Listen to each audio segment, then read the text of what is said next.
Hey there fellow creators, Ben here from Cinder Studios, and this week I'm going to be doing hand embellishments on this canvas print for Kingdom of the Wind. Stick around.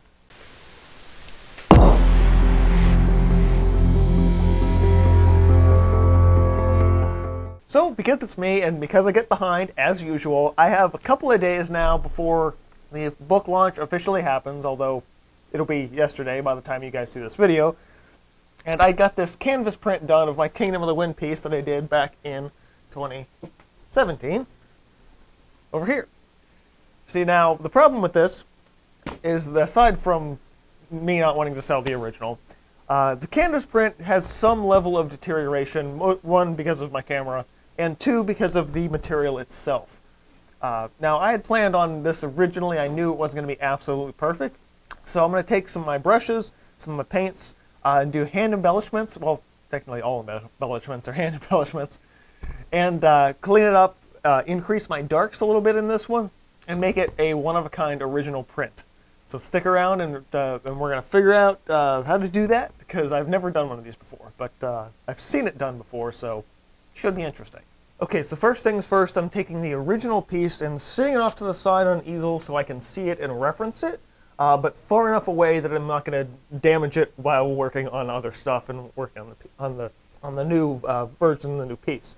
So I'll be able to look over here, reference it, see what my contrast and what my colors look like, so I can better replicate that on the print. So to start things off with any kind of painting or anything you could do art-wise, you have to prep your surface. And you might be thinking, but Ben, this is already pre-stretched canvas, and there's an image on it. What do you mean prime your surface? Well, one thing I found out very quickly is that this particular canvas print, it might be the same for all of them, it probably is, and it's that this canvas is not the same as the cotton duck canvas that you get in your local art store. This is probably a nylon canvas. It's a lot smoother. I've got an eyelash in it. Come on, there we go. It's smoother. It's a different texture altogether. And it's probably not going to really let acrylic paint, and especially for my techniques, watered down acrylic paint, adhere to this super easily. So before I get started on actually doing any of the major retouching, I'm going to go ahead and throw down a simple little base layer. For this, I'm going to use my fine pumice gel. That's going to allow me to probably get a pretty good coat of this. Now it does have a little bit of a translucency when it dries, so I'm going to thin it as I work. Have a nice soft bristled flat brush. I'm going to thin it slightly with water and work out as we go. And this should not have any issue with the color. It shouldn't damage the underlying print at all, but it will allow me to give it a little extra tooth and texture when I start working on the actual retouching.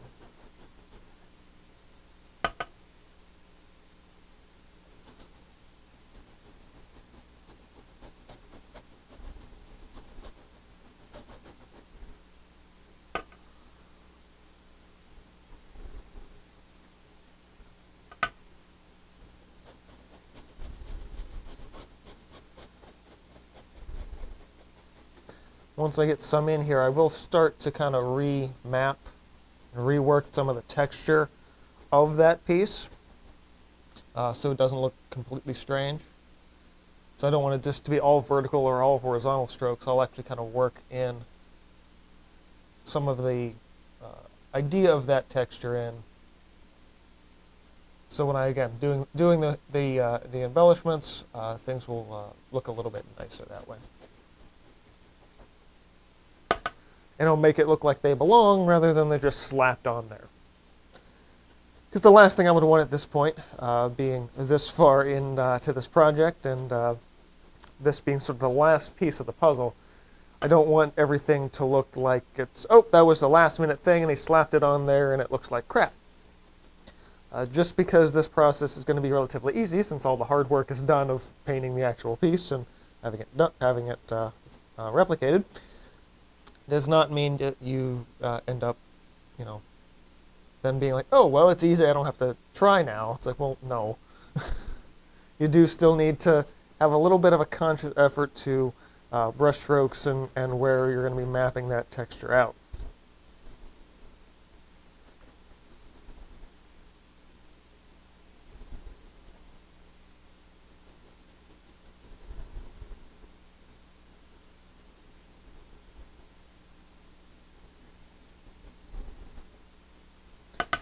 Yeah, one thing I definitely noticed with the print is that all of my darks are washed out a little bit. The original is much more pronounced, especially since I used a lot of black in the original. Especially with the deeper blues, that's my smalt blue. That's a color I use for glazing, especially towards the end of a piece. And I want to be sure that those colors also stand out. In order to do that, I'm probably going to have to very lightly glaze with them as well a little bit later.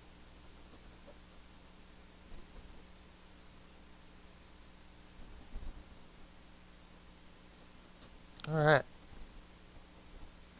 That's pretty good. Another thing you see me do a handful of times if you've seen my videos before, really any of my painting videos before, is I put these black bars on either side. That's actually not, actually a lot of prints I'll do a digital black border for to fit an aspect ratio, but in a similar way, I do the same thing with actual paint. So these are actually painted black bars on the original canvas. And also I normally paint around the edges, but the nature of the canvas print, it just duplicated the front image on the side. So the sides of this piece, I'm actually going to go ahead and just paint black, which should clean things up a little bit better and make sure that they're a bit more distinctive and, of course, different from the original.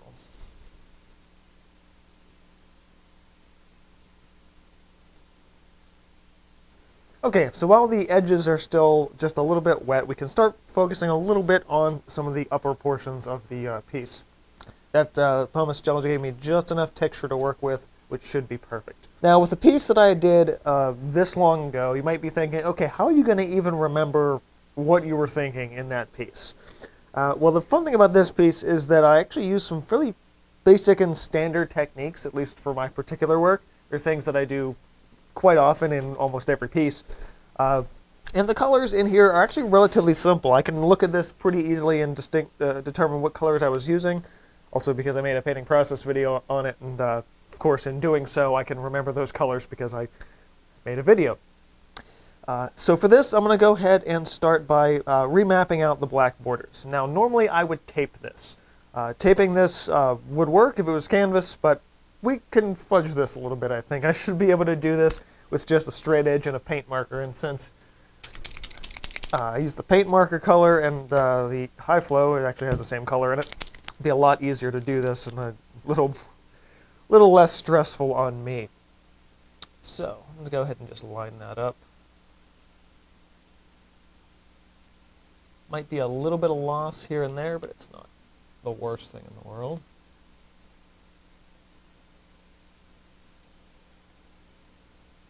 This way, when I kind of redo my edges, it'll stand out a bit more.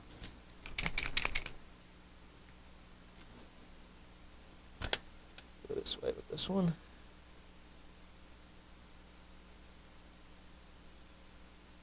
Plus any imperfections in the print, again, we can always just end up using this to make it essentially go away.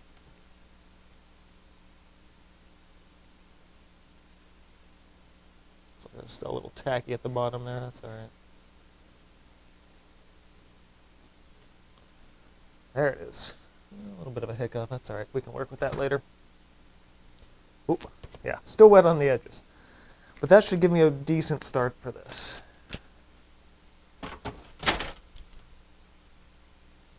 Now, while that's continuing to dry, let me talk about colors. So I just mentioned I have some of the high flow carbon black. That's going to be the bulk of my dark detail for this.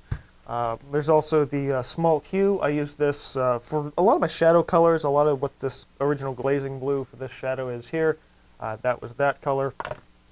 Because my whites in this are sort of limited to the actual white of the canvas itself, I think that's also why they use this particular canvas, so you're not really using white ink, because there's really no white ink in a print shop. It's just the color of the base of whatever you're printing on. So in order to kick those brights up, I've got my regular bright white, which is just titanium white. slightly lower viscosity than the heavy body stuff. The city, I definitely want to re-detail. This is going to be a lot of cadmium red. Pretty sure I've got some sap green. There'll be a little cad yellow in there. I'm not entirely sure what I used for some of the browns. It's probably a little bit of a 3-color primary mix plus a little bit of red oxide in there, but we'll cross that bridge when we come to it. Actually, that's a pretty good pun because there's a bridge right in here. So if I have anything of note, I will probably do a little bit of a voiceover, but for the bulk of this, I just want to drop this into time-lapse because while I would love to sit and narrate the whole thing, one, I already have a painting process video on the original for this, and two, well, I really have to just get this project done, but that's sort of where I'm thinking of to start. I'm going to go ahead and get a little more work done on this thing, and I will be back with you guys later.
Okay, so I've got this about where I want it, and I want to talk a little bit about what I did, because I don't know how much of that actually got captured in time-lapse. I think I forgot to hit record at least once or twice. So I started things out just by laying down sort of my darkest darks. I used the carbon black for that. So that was mostly the line work in the foreground, or mid-ground, I guess you could say, rocks here, a little bit here, and a little bit in the city. From there, I took a color that I think I had mentioned before. I don't know, it's been a day since I started the intro. The smalt hue, and I started reworking the blues into my shadows. After that point, I did a little bit in the foreground, took a break, came back and did a little bit more in the background. And as I was working those, I was like, okay, as soon as those are done, I'm going to reapply the whites. So I took my regular titanium white and I put a little extra in on kind of where I put the blues into the mountains, a little bit extra here in the foreground to make sure that pops out a little bit more, as well as defining some of the water within the city itself. The city, which I do know I recorded, was relatively simple. I just kind of remixed those colors from before. It's a cadmium red, some here, my palette over here, red oxide, cad red and yellow. Worked a lot with sort of these grayish colors, which is my used paint mix with some of the Prussian blue.